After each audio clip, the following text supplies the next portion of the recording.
మళ్ళీ నేను వస్తా. ఠాగూర్ ఆడిటోరియం కాదు, ఠాగూర్ ఆడిటోరియం కాదు. మా వీసీ గారికి, మా పోలీస్ సిబ్బందికి చెప్తున్నా, ఆ ఎల్ల నేను వచ్చిన రోజు క్యాంపస్ లోపల ఒక్క పోలీసు కూడా పెట్టకండి.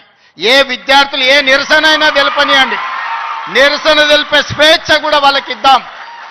ఆర్ట్స్ కాలేజ్ ముందు మీటింగ్ పెడతా, మీకు కావలసిన 100 కోట్ల నిధులు ఇస్తా.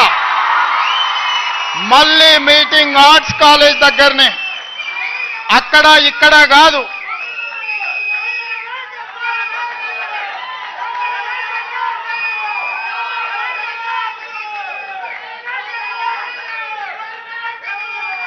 ఆర్ట్స్ కాలేజ్కి వచ్చిన రోజు డీజీపీ గారికి, సిటీ కమిషనర్ గారికి నేను ఆదేశాలు ఇస్తున్నా, ఒక్క పోలీస్ కూడా క్యాంపస్ లోపల ఉండొద్దు, నేను వస్తా. ఎవరు వీళ్ళు? మా తమ్ముళ్ళు, మా చెల్లెళ్ళు తండాలలో, గూడాలలో, మారుమూల పల్లెల్లో పేదరికం రుచి చూసి అభివృద్ధి జరగాలి, డాక్టర్లు, లాయర్లు, ఇంజనీర్లు కావాలి, ఐఏఎస్లు, ఐపీఎస్లు, ఐఎఫ్ఎస్లు అయి ఈ దేశ నిర్మాణంలో భాగస్వాములు కావాలని ఇక్కడికి వచ్చిన వాళ్ళను ఆనాడు ఉన్నాయన గొర్రెలు, బర్రెలు, చేపలు పెంచుకోండి అంటే ఈరోజు డాక్టర్లు, లాయర్లు, ఇంజనీర్లు కాండి, ఐఏఎస్లు, ఐపీఎస్లు కాండి అని నేనంటున్నా. నేను రావద్దా?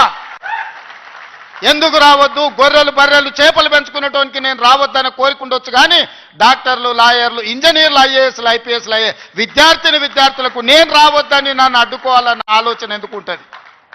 ఒకవేళ అడ్డుకుంటే వాళ్ళు వేసే యక్ష ప్రశ్నలకు సమాధానం చెప్పి